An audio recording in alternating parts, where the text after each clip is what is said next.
Assalamualaikum warahmatullahi wabarakatuh. Kembali lagi bersama kami Ican Crochet. Teman-teman, hari ini kita akan lanjutkan apa yang sudah kita pelajari kemarin. Kemarin kita sudah belajar membaca diagram rajut mozaik, diagram pertama. Nah, yang hari ini kita akan belajar membaca diagram mozaik yang kedua. Diagramnya seperti ini. Ini masih saya salin dari aplikasi Pinterest.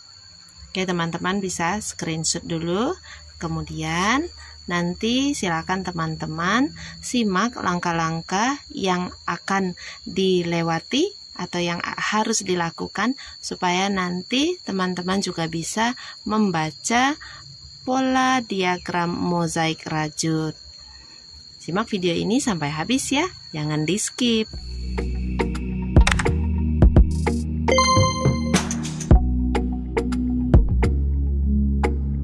Baik, untuk langkah pertama, silakan teman-teman siapkan dulu bahan dan alatnya seperti buku, kotak-kotak untuk tempat menyalin, pola dari internetnya, kemudian alat tulis berupa pensil, pena, maupun beberapa pensil warna, penggaris, dan penghapus.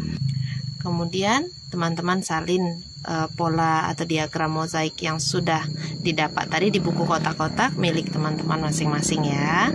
Beri nomor, penomorannya dari bawah ke atas 1 sampai 19 kalau yang ini, kemudian dari kanan ke kiri untuk bagian bawahnya. Berikan juga tambahan keterangan seperti ini. Untuk satu kotak putih, ini artinya satu SCB Club dengan benang P atau putih ya. SCB Club itu artinya tusuk tunggal yang dibuat pada loop bagian belakang. Nah, kemudian ada satu kotak ungu. Ini artinya satu SCB Club benang warna ungu. Kalau ada 3 kotak putih berturut-turut ke bawah, ini artinya satu DC front loop benang putih. Dan itu harus kita tandai X pada bagian kotak yang paling atasnya nanti. Kalau ada 3 kotak ungu, 3 kotak berturut-turut ke bawah, nah ini artinya satu DC front loop ungu atau U. DC front loop sudah tahu ya, DC yang dibuat pada loop bagian depan. Nah, itu. Kalau semuanya sudah disalin, langkah pertamanya selesai. Langkah kedua yang harus kita lakukan adalah memotong pola ini, memberi garis potongnya sesuai dengan kelipatan polanya. Nah, bagaimana cara melihatnya? Teman-teman fokus, lihat dulu bagian kanan. Di bagian kanan ini ada seperti yang terpotong. Padahal pola utuhnya itu kayak gini ya. Dan ini ada pergeseran pola. Artinya polanya itu tidak berhenti sampai tingkat yang ini saja. Yang pola pergeseran pola yang di tengah ini juga harus kita perhitungkan ke dalam polanya. Jadi kalau cuman begini, ini beda. Ya. Tidak akan jadi pola yang seperti ini kalau kita melihatnya hanya begini. Jadi, lihat di bagian kanan ini seperti ada pola yang terpotong. Berapa kotak yang terpotong? 1, 2, 1, 2, 1, 2. Nah, jadi ini pola utuh, ini pola yang terpotong. Pola yang terpotong ini, lihat bentuknya, ini sama dengan pola yang bergeser. Dia sama untuk bagian ujungnya, bagian ujung yang ini. Berapa samanya? 2 kotak. Berarti di sini berhenti. Artinya di bagian sebelah sini ada yang ini, ya, yang pola yang potongan polanya supaya utuh.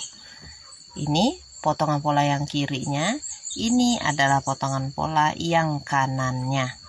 Nah, kalau kemarin kita memotong pola, kita baca dulu kan dari baris ketiga yang udah ada 2 warna. Nah, kalau ini pakai cara yang lain. tidak hanya memperhitungkan hitungan kotaknya, tapi kita perhatikan dulu pergeseran dari polanya. Oke, jadi sudah terlihat ya, ini potongan dari pola yang ada di tengah. Jadi ini berapa kotak tadi? 1, 2, 1, 2. Artinya yang ini nih yang terpotong, pola tengah ini yang terpotong, ya kan? Jadi kita kasih garis.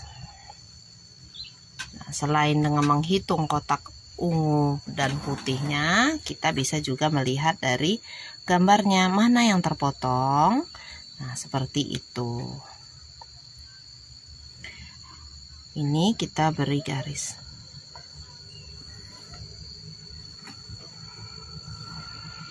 Nah, yang kita baca nanti adalah bagian yang ini. Ya. Bagian yang sebelah kanan. Mau baca yang sebelah kiri pun sama, karena polanya sudah terpotong dengan tepat. Jadi pola ini berkelipatan 16. Oke, langkah kedua memotong pola dan menentukan kelipatannya sudah. Langkah ketiga, kita akan menentukan posisi DC front loop untuk motifnya dulu, supaya kita tahu benang motif itu posisinya ada di baris berapa saja. Oke, kita lihat dulu ya. Pada motifnya ini lumayan teratur. Jadi sudah ada terlihat 3 kotak. Ini kalau bingung tutup dulu. Nah, seperti ini. Kita lihat dari yang bawah. Adakah 3 kotak berturut-turut ke bawah?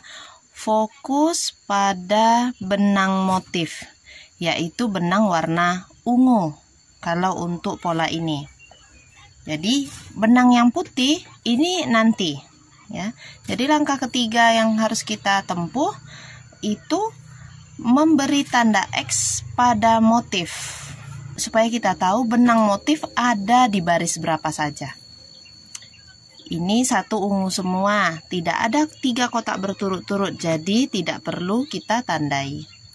Ini juga putih semua, tidak perlu ditandai. Ini ungu, putih, ungu, 1 kotak semua ya. Nah, ini 1 kotak semua.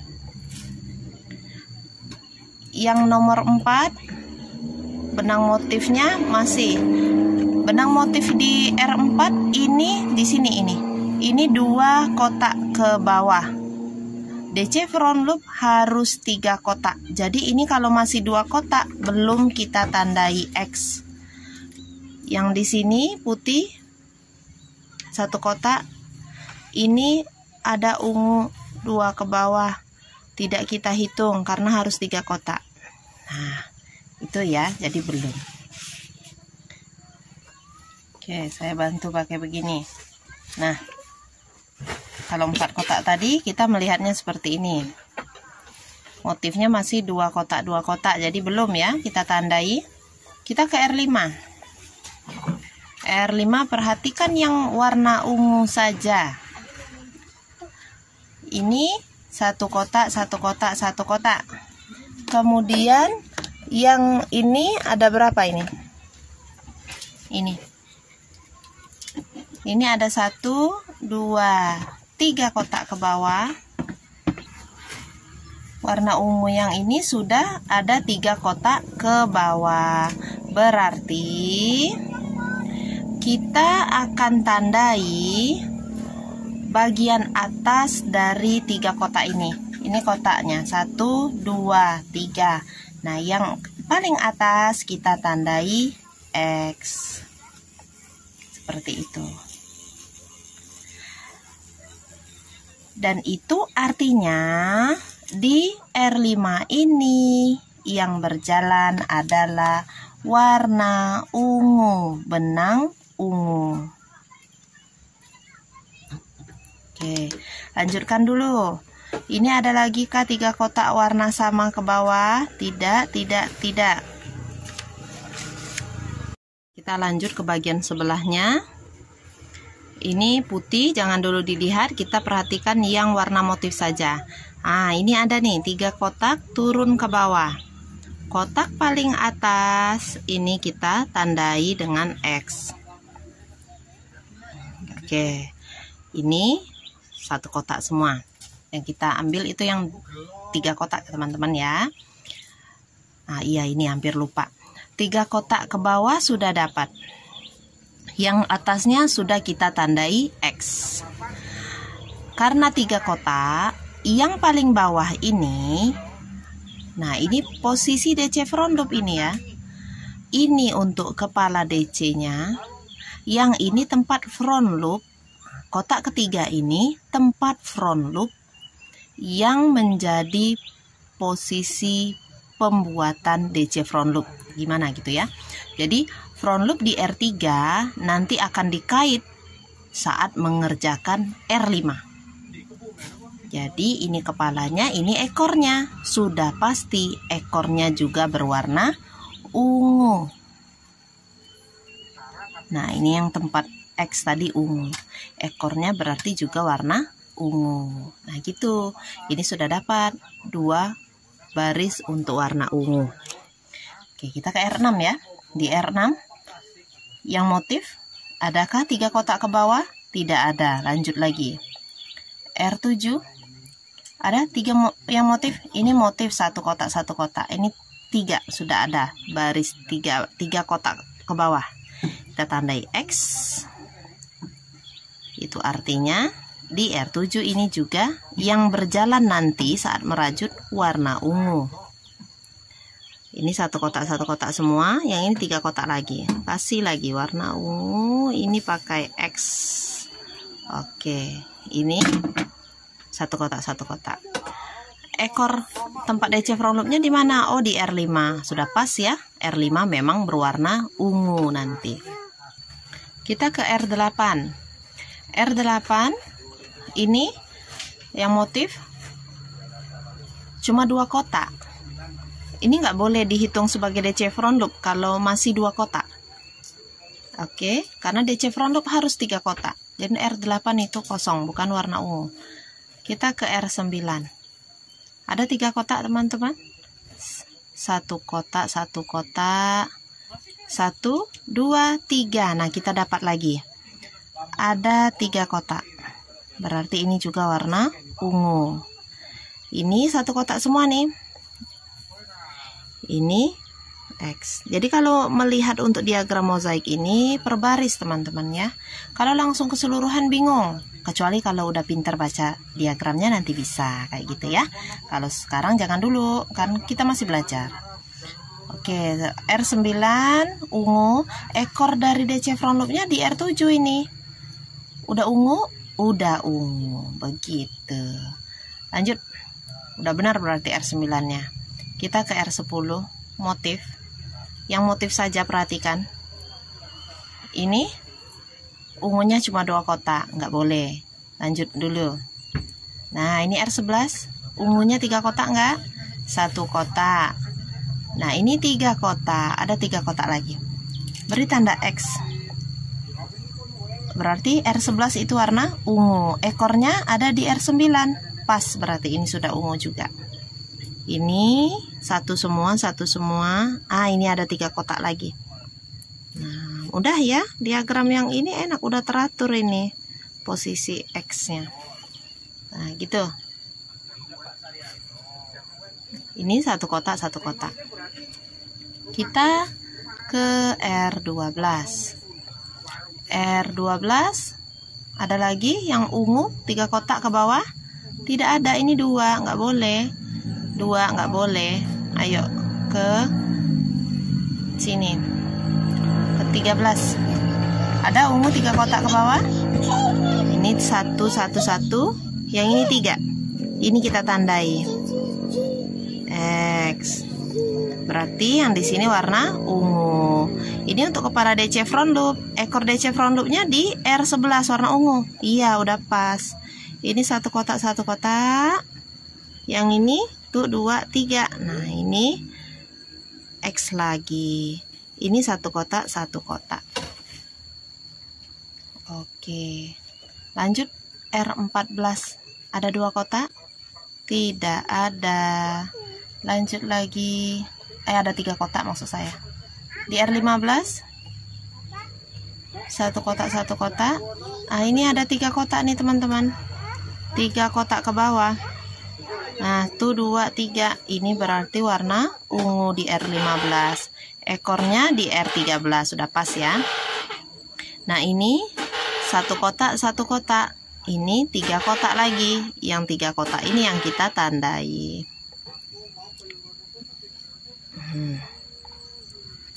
Ini 1 kotak semua. Kita ke R16. Di R16 motifnya cuma 2 kotak 2 kotak, nggak boleh. Jadi kita naik ke 17. Di 17 1 1 1. Ini ada 3 kotak. Berarti yang ini tandai X. Artinya R17 warna ungu. Sedangkan ekornya 1 2 3. Yang ketiga di R15. Sudah pas ya, warna ungu juga R15. 1 kotak semua. Lalu ini ada 3 kotak ke bawah X. Nah, selesai. Ini juga 1 kotak semua, enggak lagi diambil. R18 tidak ada. R19 juga tidak ada 3 kotak ke bawah. Oke, untuk posisi yang ungunya sudah kita dapat semua.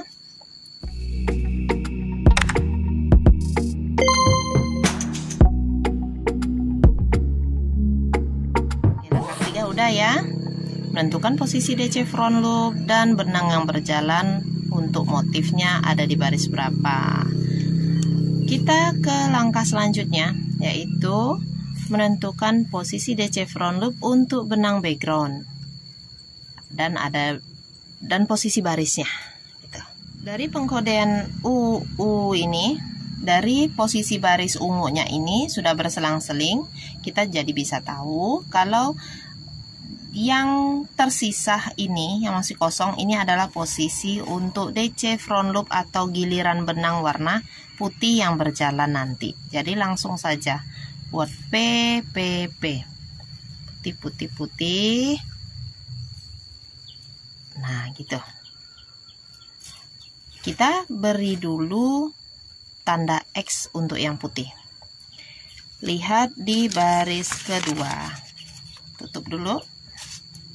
Baris kedua semuanya 1 kotak putih ya, dari sini ke sana 1 kotak putih semua, tidak ada DC front loop di situ, jadi memakai SC back loop semua ya yang ini. Nanti untuk pola tulisnya itu sudah ada saya cantumkan di pojok kiri atas teman-teman ya. Kalau ucapan saya terlalu cepat, silakan klik yang titik 3 di pojok kanan atas, pilih kecepatan pemutaran 0,5 atau 0,7 kali. Lanjut lagi. 2 baris kedua yang berjalan benang putih, ini 1 SC back loop semua. Kemudian ini baris ketiga benang ungu, tidak perlu kita perhitungkan lagi. Kita langsung ke baris keempat benang putih. Perhatikan di sini 1 kotak 1 kotak. Sebelahnya 1 2 3 kotak ke bawah. Berarti yang ini adalah posisi DC front loop. Ya, 3 kotak ke bawah begini. Nah, ya kan? 3 kotak ke bawah kan? Jadi ini kita tandai X. Oke, ini tadi sudah. Kita lihat lagi ke sebelahnya. Kotak ungu, ini nggak dihitung ya. Karena yang berjalan, yang perlu kita perhatikan itu warna putih. Yang putih saja. Kalaupun ada ungu, pura-pura nggak lihat aja. Ya, langsung aja ke warna putih. Putih-putih satu-satu semua. Yang di sini putihnya ada 3. 1, 2, 3 ke bawah. 1, 2, 3 ya. Yang pertamanya kita kasih tanda X. Ini lanjut 3 putih. Ini untuk kepala DC front loopnya. Ekornya di sini di R2. Udah benar ya, putih. Lanjut ke baris kelima. Warna ungu, tadi sudah kita baca yang warna ungu, kita langsung ke baris ke-6 untuk tempat warna putih. Di mana ini posisi yang 3 kotak ke bawahnya? Ini 4 SCB klub berarti ya. 1, 2, 3, 4, 1 kotak, 1 kotak, 1 kotak semua, 4 SCB klub. Kemudian ini ada 3 kotak ke bawah, 1, 2, 3. 1, 2, 3. Artinya di sini tempat DC front loop. Lalu ada ungu, nggak usah dibaca. Yang putih, 1 kotak, 1 kotak. Oke, tidak, kita tandai. Yang ini putihnya ada 3 kotak ke bawah. Oke, kasih tanda X lagi. Ya, ini 1 kotak semua. 1 SCB klub semua ini. Baik, sudah ya. 7 ungu. Nggak usah dibaca lagi kalau udah ungu. Kita langsung ke bagian yang putih. Untuk yang putih di R8 ini 1 kotak putih, 1 kotak, 1 kotak, 1 kotak, 1 kotak putih semua. Ini warna ungu, nggak usah dihitung. Ini berarti SCB klub semua teman-teman ya. Ini 3 SCB klub. Ini karena dia warna ungu, sedangkan yang berjalan harus warna putih, berarti di warna ungu ini juga SCB klub putih nanti. Oke, jadi ini kalau kotaknya cuma 1 atau warnanya berbeda dengan benang yang seharusnya berjalan, itu artinya 1 SCB klub. Oke, nah ini ada yang kotak ke bawahnya banyak nih putih, 1, 2, 3, 4, 5 malah ya. Nah, kita kan ambilnya 3 aja. Di sini tempat kepala DC front loopnya, badannya ekornya di sini nanti. Jadi ekor front loopnya itu di baris ke-6. Nah, ini tanda X-nya udah. 1 kotak, 1 kotak, 1 kotak, 1 kotak, 1 kotak. Nah, 5 SCB klub. Ini ada 3 kotak ke bawah. Di sini kita tandai. Ungu berarti 1 SCB klub, yang ini ada 4, yang putih juga 1 SCB klub. Baik, kita ke R9, warna ungu nggak dihitung. Lanjut langsung ke R10. Di R10, 1 kotak putih, 1 kotak ungu. Nah, ini nggak dihitung, ini SCB klub berdua nih berarti ya. Nah, ini 3 kotak ke bawah. Nah, ini berarti 1 DC front loop. Ekornya ada di baris ke-8, sama-sama putih. Betul ya. Kemudian ini semua 1 SCB klub teman-teman. Yang ini 3 kotak ke bawah. Tandai DC front loop. Ungu dan 2 kotak putih. Ini semua SCB klub. Pola tulis ada di atas ya. Nah, itu bisa dilihat. 11 ungu, 12 putih. Kita langsung ke 12. 12 warna putih yang berjalan nanti ada 1 kotak, 1 kotak. Kita perhatikan kotak putih saja. 2 SCB klub ini. Ini ada kotak ke bawahnya banyak nih. Tuh 2, 3 di sini ya. Yang ini tuh 2, 3. Ini semua di SCB klub. Yang ini 1, 2, 3. Nah, ini DC front loop berarti ya. 3 kotak ke bawahnya ada. Ini 1 kotak, 1 kotak semua. Oke. Lanjut lagi. Baris 13 itu ungu punya. Jangan kita ganggu. Kita ke baris yang langsung warna putih yang berjalan. 4 kotak, semuanya 1 kotak, 1 kotak. 1, 2, 3, 4. 4 SCB klub. Ini ada 3 kotak ke bawah. Berarti di sini kita buat DC front loop. Ini 1 kotak, 1 kotak. Ini DC front loop. Oke. Ini 1 kotak, 1 kotak SCB klub semua. Nah, mulai dari situ sudah mulai bisa paham teman-teman. Mudah-mudahan ya. Yang ini ungu nggak usah kita baca. Kita langsung ke 16 putih. 1 kotak semua nih. Ini ada ya, ada yang panjang kotak putihnya lebih dari 3 kotak malah, tapi tetap kotak pertama yang tempat kita menandai di baris ke-16. Ini SCB Club semua, yang ini tempat kita menandai lagi. Oke, ini SCB Club semua. 17 ungu, 18 putih. Satu kotak, dua kali satu SCB Club. Kemudian ini ada 3 kotak ke bawah, kita tandai X. Ini satu kotak semua. Ini ada 3 kotak ke bawah, tandai X.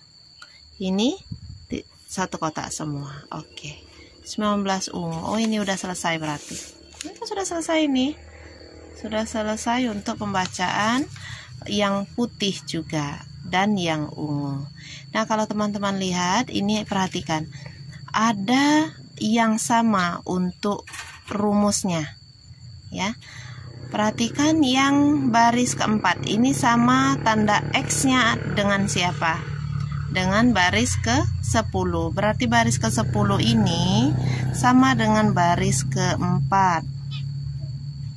Ya, DC front loopnya di sini, ini juga di sini. Baris yang ke-12 ini juga sama dengan baris ke-4. Baris mana lagi yang sama? Baris ke-18 sama dengan baris ke-4. Nah, ini perlu menandai baris-baris yang langkah atau polanya sama, supaya nanti kita tidak bingung dalam menentukan pola inti yang mana. Oke, ini baris keempat sudah dapat yang mirip-miripnya, udah semua. Kita lihat baris kelima. Baris kelima ini yang mana yang mirip? Posisinya persis sama dengan baris ke-9. Baris 5U. Kemudian barisnya sama lagi dengan siapa? Ini ya. Sama ya mereka. Nah, ini sama dengan 5U. Kemudian mana lagi? Ini yang 17 sama ya. Tuh, 17 sama, ini 5U. Oke. Kemudian 4P sudah kita lihat. 5U sudah. Ke 6P, baris ke 6 putih. Adakah yang mirip? Ada, ini yang atasnya sama persis. Tuh, ya, tempat DC front loopnya yang diperhatikan teman-teman ya. Sama persis. Berarti baris ke-8 ini sama dengan baris ke-6 langkah-langkahnya. Ya, kemudian kemana? Ini yang sama nih. Nah, nih posisinya sama ya. Begitu juga dengan baris ke-16, ini sama posisinya. Ini dia hanya mengulangi langkah-langkah yang sebelumnya sudah ada. Jadi kita akan menghemat juga untuk penulisan pola tulis nanti. Nah, sudah. 6P sudah tercatat 7. Yang 7 ungu. Posisi X di sini siapa yang sama? Ini. Ya. Yang 15 ini sama. 7 ungu. Oke, cuma 1. Iya, cuma 1. Yang 11 ini sebenarnya sama, tapi dia terpotong pergeseran pola. Jadi tidak dihitung, teman-teman ya, karena itu pergeseran pola, otomatis dia nanti akan jadi berbeda pembacaannya. Oke, baris 8, 7 sudah, 8 sudah ada punya. Nah, jadi berbedanya itu hanya pada baris ke-11. Jadi, karena berbeda di baris ke-11, nah ini cara menentukan potongan horizontal yang berbeda dengan yang kemarin. Kita menentukan dulu dari rumus polanya. Ini boleh untuk diterapkan langkah terakhir, ini boleh juga enggak, ya. Tergantung dengan kepemahaman masing-masing. Nah, di situ dia. Yang 11-nya ngait kemana? Ke sini nanti. Ya, pola yang ke-11 itu. Oke. Ini boleh dipakai, boleh enggak. Penting banget sih enggak, ya. Enggak terlalu penting langkah terakhir ini. Yang penting sudah diketahui bahwa baris-baris yang lain ini ada pola-pola yang samanya. Jadi nanti waktu kita membaca pola tulis pada pembuatan projectnya, misalkan peci, nanti kan kita tandain. Baris 1 sudah selesai, baris 2 sudah selesai, 3 selesai, 4 selesai, sampai sini. Nah, nanti pas lihat baris ke-8, oh baris ke-8 mengulangi baris ke-6. Di sini kan sudah ada pola tulis nanti ya. Pola tulisnya apa saja. Nah, kalau untuk pola tulis dan yang lainnya yang seperti ini nanti akan kita lanjutkan sewaktu penerapannya pada project. Insya Allah nanti ada projectnya, tapi saya selesaikan dulu video-video untuk pembacaan diagram ya teman-teman ya. Terima kasih sudah menonton sampai habis. Jazakumullah khairan katsira. Assalamualaikum warahmatullahi wabarakatuh. Dadah.